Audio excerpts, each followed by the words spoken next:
ఆ దేవుడికి తెలియాలి. క్యాటలిజం క్లాస్ అంటే ఉపదేశాలు ఇవ్వడం. ఎవరిస్తారంటే సిబిఐలో ఎవరో ఆఫీసర్ అట. క్లాస్ ఎవరైనా తీసుకోవచ్చు.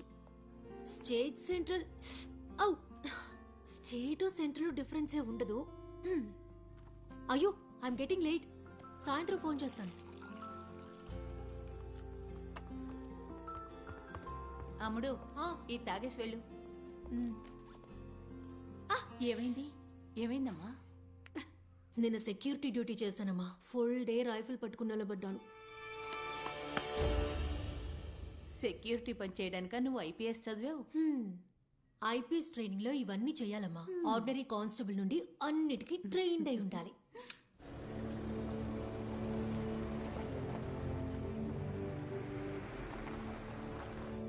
ఓకే మా, bye.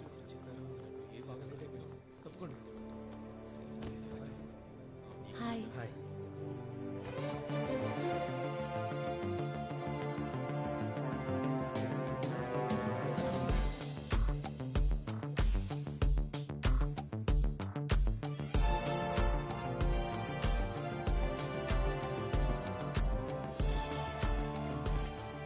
I'm Balu and he's Vinay, my colleague. ఇక అందరూ హాయిగా గాలి పీల్చుకోవచ్చు. కొందరికి పోలీసులన్నా మిలిటరీ వాళ్ళన్నా ఇలాగే ఉండాలని కొన్ని అభిప్రాయాలు ఉంటాయి. కండలు తిరిగి ఉండాలి, నవ్వకూడదు, మీసాలు ఉండాలి, ఇలాంటివి ఎన్నో. అయ్యో మీసం ఉండాలన్నది నీ గురించి కాదు, అదిగో అతని గురించి. ఓ కథతో మొదలు పెడదాం అనుకుంటున్నాను. ఒకసారి ఓ అతను తపస్సు చేశాడు, ఘోర తపస్సు. అతని కోరిక రాజు అవ్వాలని. దేవుడు ప్రత్యక్షమయ్యాడు, అతనికి వరం ఇచ్చాడు, తాను రాజు అయ్యాడు. కానీ ప్రయోజనం ఏంటి? రాజు మంచి ఎఫిషియెంటే, కానీ పరిపాలన టోటల్ శూన్యం. కానీ ఆయన తపస్సు చేసి తాను రాజు అవ్వాలని మాత్రమే దేవుని వరమడిగాడు. ఎందుకంటే అతను మంచి పరిపాలకుడు అవ్వాలని కోరుకోలేదు. నేను చెప్పింది అర్థమైందా?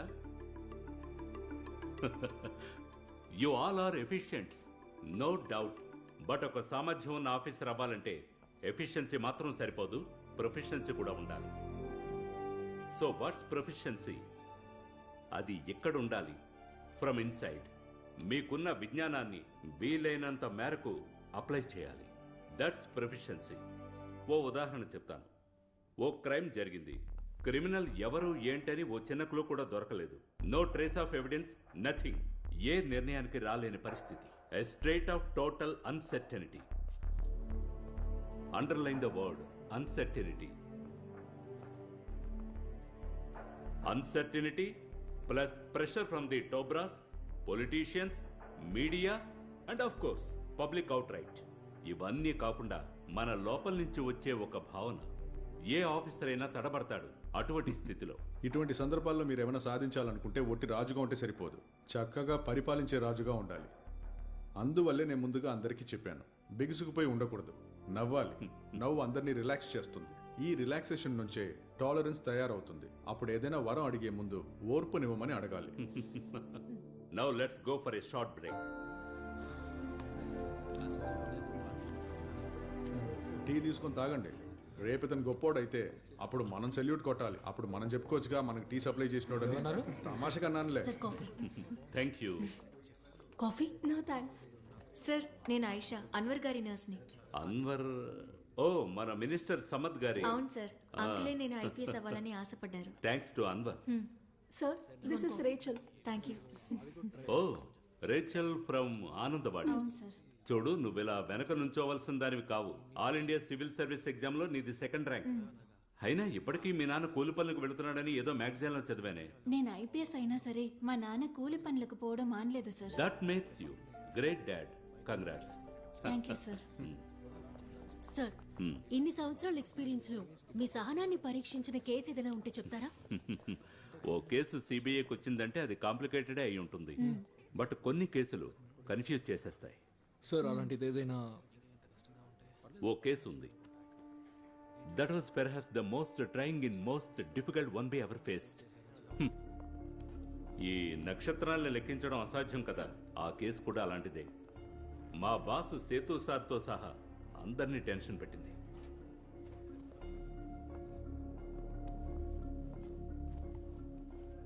విన్నారా సేతు రామయ్య గురించి? విన్నాం సార్. ఒకసారి ముసోరీలో కలిసాం. సేతు సార్ ఇప్పుడు ఢిల్లీలో ఉన్నారు, హెడ్ క్వార్టర్స్లో. బేనీ, బీడి, విచ్చి వస్తారు, చూస్తారు, తేల్చేస్తారు. అదే సేతురామయ్య సార్. ఆ కేసు సేతు సార్ని కాస్త కుస్తో కన్ఫ్యూజ్ చేయలేదు. దాని నుంచి, ఆ కేసు నుంచి మంచి గుణపాఠం నేర్చుకున్నారు. సిబిఐకి ఏదైనా చేయగలమన్న అహంకారం ఉండేది. అది ఇప్పుడు లేదు. ఆ లెవెల్కి దెబ్బల మీద దెబ్బలు తగిలాయి. ఆ కేసు స్టార్ట్ అయింది ఢిల్లీ నుంచి.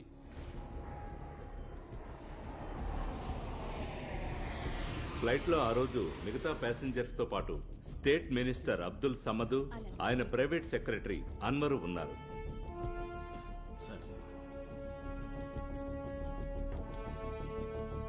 మినిస్టర్ కి గుండెల్లో తీవ్రమైన నొప్పి వచ్చింది. ఏమైంది సార్? ఈ ఫ్లైట్ లో డాక్టర్ సార్ ఉంటే ఇమిడియట్ గా రండి. సార్ సార్ ఏమైంది సార్? మామూలుగా అయినా ఏ టాబ్లెట్ వేసుకుంటారు? ఏమైంది sir? Sir Ecosprin sorbate tablet ఉందా? లగేజ్ లో ఉన్నాయి. ఎవరి దగ్గర ఎకోస్పిన్ సార్బేట్ టాబ్లెట్ ఉందా? సార్ మీకేం కాదు సార్, మీకేం కాదు సార్. సార్ సార్ మంత్రి గారి మరణం సహజ మరణమని ఫ్లైట్లో ఉన్న వాళ్ళందరూ నమ్మారు. మేము కూడా అదే నిజం అనుకున్నాం. కానీ ఆ తర్వాత మేము జరిపిన ఎంక్వైరీలో ఆయన చంపబడ్డారని తెలిసింది.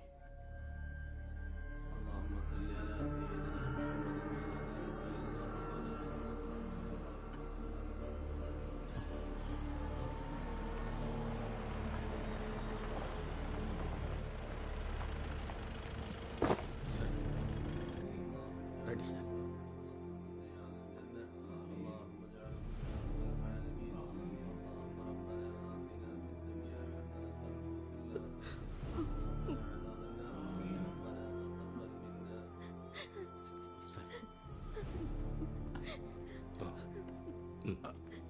కూర్చోండి. సార్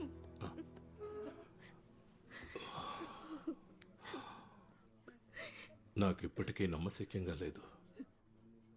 నిన్నటి వరకు అందరికీ తోడుగా ఉన్నారు, ఇవాళ లేరు. రాజకీయాల్లో ఆయన పాత్ర ఎంతో ముఖ్యమైంది. ఆ గ్యాప్ని ఎలా ఫిల్ చేయాలో నాకు తెలియడం లేదు. ఒంటరి వాళ్ళం అయ్యామని బాధపడకండి, మేమందరం ఉన్నాం. ధైర్యంగా ఉండండి.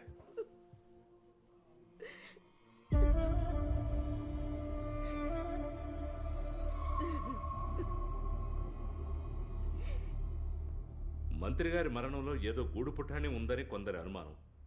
ఆ తర్వాత జరిగిన మరణాలు దాన్ని నిజమని తేల్చాయి.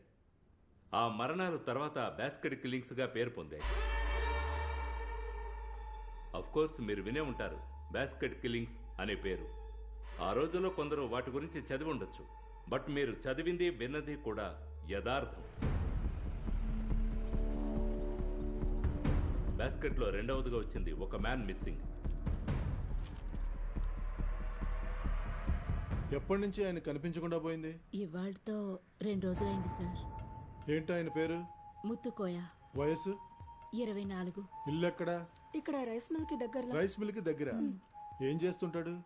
చనిపోయిన మంత్రి సమద్ గారి బిజినెస్ స్టాఫ్ గా ఉండేవాడు. బాస్కెట్ కిల్లింగ్స్ లో తర్వాతది మినిస్టర్ సమద్ గారి పర్సనల్ డాక్టర్, పేరు పొందిన cardiologist doctor Venu.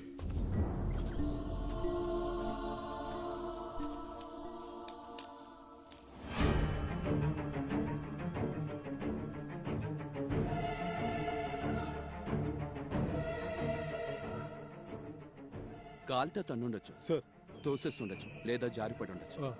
Dummy test చేయాల్సి ఉంటుంది. ఎవరితను? సార్, డాక్టర్ వేణు గారి డ్రైవర్. ఇతను గుర్తుపట్టావా? వేణుగారు. సార్కి ట్రెక్కింగ్కి వెళ్ళే అలవాటు ఉందా? సార్ రెగ్యులర్గా వెళ్ళరు. మా సార్కి ఏమైంది సార్? పోస్ట్ మార్టం అవని.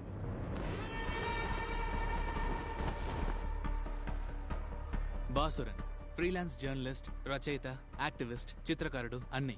మిస్టర్ బాసురన్, మినిస్టర్ సమద్ గారి, డాక్టర్ వేణు గారి మరణాలలో మీకు అనుమానం రావడానికి కారణం? సందేహమే కదండి అన్నిటికీ కారణం. మంత్రి గారు చనిపోయారు. మంత్రి గారు పర్సనల్ డాక్టర్ ట్రక్కింగ్ లో చనిపోయారు. ట్రక్కింగ్ చేస్తూ కాల్ స్లిప్ అయి వాళ్ళు అలాగే కథలు అల్లుతారు. మంత్రి గారి పిఏ ముత్తుకు మిస్ అయ్యి చాలా రోజులు అవుతుంది. ఎంక్వైరీలో ఏ ఆధారాలు దొరకలేదు. అనుమానాలు రావా మరి? మినిస్టర్ సమద్, సీఎం గారు కలిసి ఢిల్లీకి ఎందుకు వెళ్లారు అని మీరు అడిగినట్టు నాకు బాగా గుర్తుంది. ఎందుకు అలా అడిగారు? అనుమానం వచ్చింది కాబట్టి అడిగాను. సీఎం మినిస్టర్ సమ్మద్దు ఢిల్లీ నుంచి కలిసి రావాలి కదా, కానీ సీఎం రాలేదుగా. వాడు అడుగుతున్న ప్రశ్నలకి సమాధానం చెప్పాల్సిన అవసరం నాకు లేదు. పత్రికల వాళ్ళు ఏమైనా అనొచ్చా?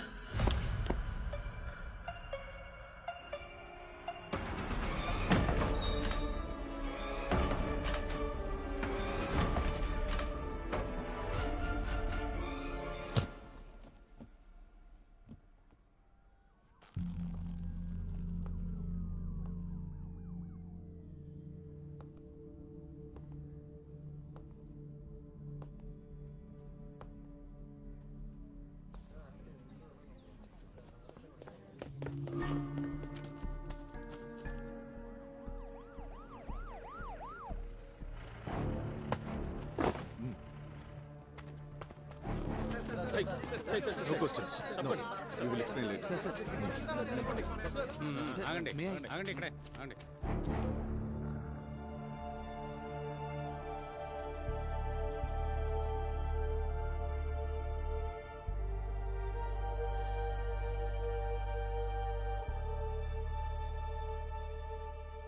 పోస్ట్ మార్టం చేయకుండానే చెప్పొచ్చు సార్, చంపి ఊరేశారని. కరెక్టేగా ఆనంద్? సార్, ప్రత్యేకంగా ఆత్మహత్య నోటు ఏమీ లేదు కనుక. సార్, అతన్ని కొట్టి ఉరేసి చంపారని అప్పుడే చెప్పలేం కదా సార్.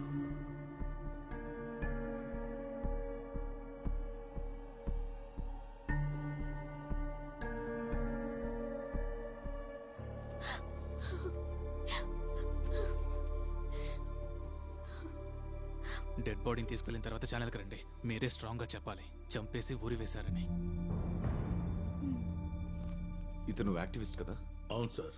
మినిస్టర్ సమ్మత్ చనిపోయినప్పుడు కూడా వీడు అరిచి గోలగోల చేశాడు. డాక్టర్ వేణు చనిపోయినప్పుడు కూడా. అది మీడియా కట్టు కదా ఉంటుంది. లేదు, ఇతను నాకు బాగా తెలుసు. కొంచెం జెన్యూనే, అందుకే శత్రువులు ఎక్కువ ఉన్నారు. అయితే చంపినోడిని కనిపెట్టి వాడికి మీరే శిక్ష విధించండి. పదండి.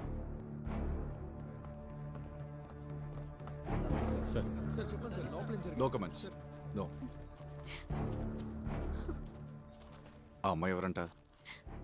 సార్, తన గర్ల్ ఫ్రెండ్ అని చెప్తుంది. రా.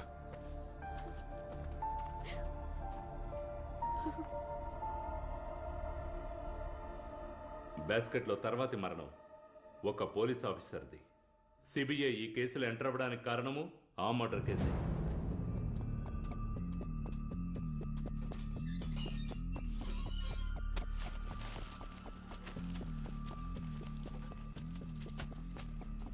అన్నా, 3 హిందూ పేపర్స్ ఉంటే ఇవ్వరా? లేదమ్మా.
నేనిప్పుడు నిలబడున్నది కొచ్చి మున్సిపల్ టౌన్ హాల్ ముందు. కేరళ పోలీసుల్లోనే ఎంతో నిజాయితీ గల ఆఫీసర్ గా ఉండేవారు సిఐ జోస్. ఆయన మరణానికి చింతిస్తూ కేరళ ముఖ్యమంత్రి మిగతా మంత్రులు ప్రగాఢ సానుభూతిని తెలియజేశారు.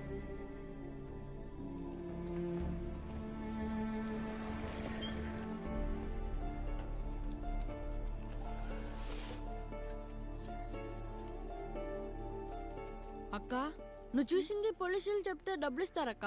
ఎందుకు? చిపోరా. ఇస్తారక్క.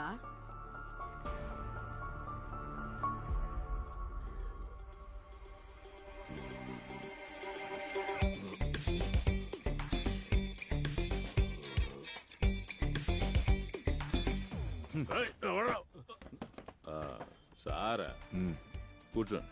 చాయ్ ఎవరా? ఇదిగో సార్ పోషించాను. ఆరేది నువ్వు దాగు, వేడిగా ఎవరా? ఏంటయ్యా ఇలా నిద్రపోతున్నావు? 2 రోజులైంది నేను ప్రశాంతంగా నిద్రపోయి. బుధవారం కోഴിకోటాయి, అక్కడ నుండి కాసరకోటాయి. ఎస్పీ శ్రీజిత్ గారి కూతురు పెళ్లికి వెళ్ళాను. అటు ఇటు తిరిగి అలిసిపోయాను. సర్లే గాని అక్కడ నువ్వు కనిపించలేదేంటి? రావడానికి వీలుపడలేదు. మేము తిరిగి వస్తున్నప్పుడే జోస్మోన్ గురించి తెలిసింది. చాలా బాధేసింది. సార్ డీజీపీ వస్తున్నారంట. ఓ సార్ అడిగినప్పుడు ఇవ్వకుండా నువ్వే తాగు. సారీ సార్, నిజంగానే నన్ను తాగమన్నారు అనుకున్నా. Sorry sir. ఎవడ్రా వీడు?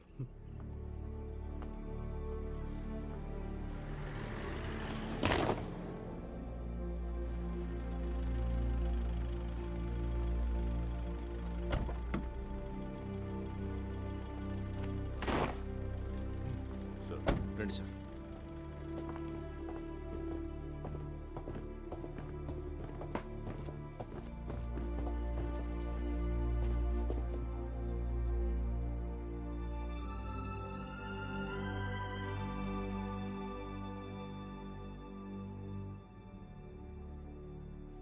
వీళ్ళు జోస్ భార్య కొడుకు సార్.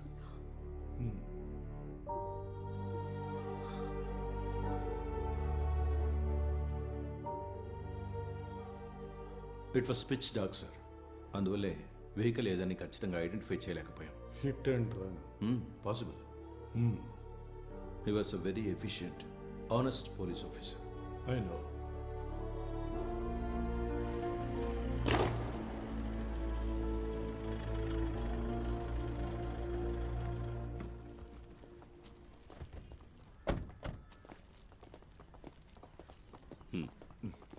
వీళ్ళకి ఎక్కడేంటయ్యా పని?